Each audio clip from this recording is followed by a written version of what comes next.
जी, जैसे आपने देखा कि इससे पहले हमारी 2 वेव्स आई जिसमें नुकसान हुआ, इंसानी जानों का भी और इकॉनमी तो बुरी तरह से हिट हो गई। अब ये तीसरा वेरिएंट जो कह रहे हैं कि ओमिक्रॉन आ रहा है, ये बहुत ख़तरनाक है। लेकिन इसमें हमें ये वेल इन टाइम पता चला है और वर्ल्ड हेल्थ ऑर्गेनाइजेशन ने भी कहा है कि हमें इसमें शुरुआत में ही हमें ऐसे इक़दाम करने चाहिए कि ये वेरिएंट ज़्यादा ना फैले।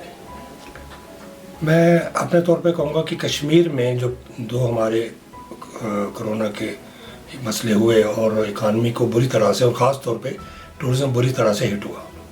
हालांकि पिछले 2 साल में 1.5 साल में काफ़ी काम हुआ टूरिज़्म पे, बड़ी मेहनत की गई और हमें उम्मीद थी कि हम बहुत इसमें आगे चले जाएंगे टूरिज़्म में, और काफ़ी लोग आए भी टूरिस्ट है, जो पिछले सालों के मुकाबले में काफ़ी अच्छा रिज़ल्ट था। लेकिन बदकिस्मती से जब डेल्टा वेव आई तो उस वजह से हिट हो गया और सारा टूरिज़्म बंद हो गया। अब हमें शुरू में ही वो इक़दाम करने हैं। देखिए, हम शुरू से ये कह रहे हैं कि इसका इलाज ये नहीं है कि आप इसको लॉकडाउन कर दें। लॉकडाउन करने से ये मसले हल नहीं होंगे। आपको वैसी एहतियात करनी है, तदबीरें करनी है कि इकॉनमी भी चले और बाकी चीज़ें भी साथ में चलें। उसके लिए एक जो एयरपोर्ट पे हमने शुरुआत से ही आज भी है कि जो आते हैं तो हम उनको टेस्ट करते हैं, एक वो एहतियात रखनी है।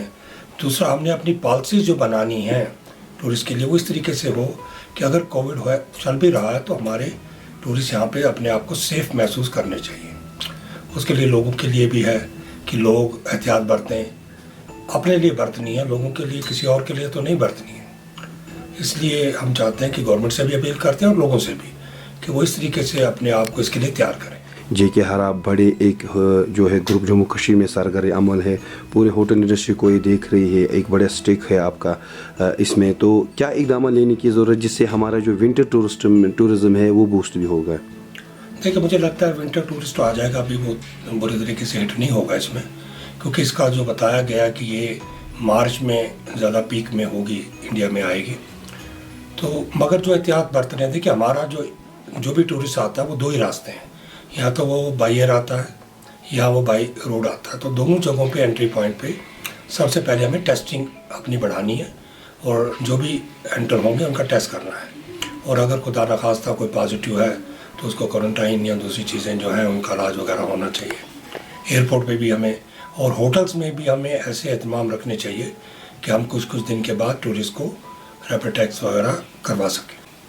चौधरी साहब, जो नए टूरिस्ट डेस्टिनेशन है वहाँ पर हमने देखा है कि अभी होटल भी नहीं है। आप चाहेंगे कि वहाँ पर भी सरकार उसमें ध्यान दे, क्योंकि उससे जो है इकनॉमी भी है और रोज़गार के मौके भी ज़्यादा से ज़्यादा मैसर हों?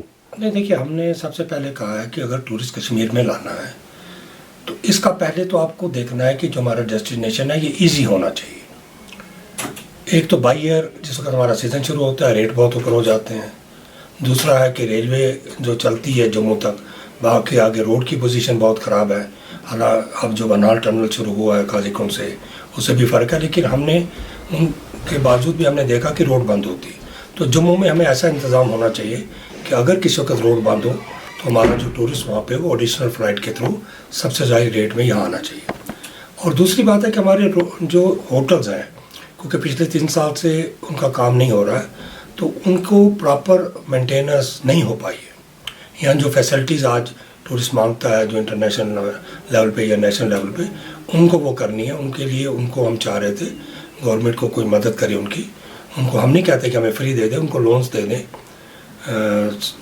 सॉफ्ट लोन वगैरह दिए जाएं, ताकि वो अपने जो यूनिट्स हैं उनको अपग्रेड करें। हमने देखा कि विंटर में जो है जो मौसमी हालात या जो हमारा रोड की स्थिति है वो बहुत ख़राब होती है, टिकट की वो बहुत रेज़ होते हैं, मुश्किल होता है फिर टूरिस्ट को आना। आप चाहेंगे कि government of India, government of Jammu Kashmir से इसमें मुदाखलत नॉर्मल पैकेज में, नॉर्मल ऐसी हो, ताकि जो हमारा टूरिस्ट है वो सफ़र में और आपकी जो बरादरी है, आपकी जो इंडस्ट्री वो फले फूले? जी, ये तो हमेशा हमारी गवर्नमेंट से रही है डिमांड कि आप एक अपर स्लैब बनाइए एयरलाइंस के साथ, कि आप, ठीक है, हम ये नहीं कहते कि भाई आप उनको रेट यहाँ से डिक्टेट कर सकते हैं, उनके अपने भी खर्चे होते हैं, लेकिन एक अपर स्लैब होना चाहिए।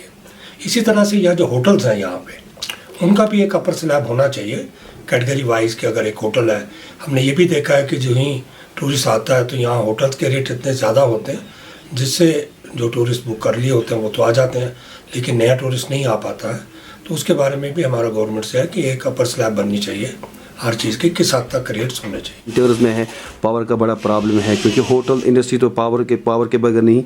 तो क्या अपील रहेगी आपको सरकार और चीफ जो डिपार्टमेंट है हमारा?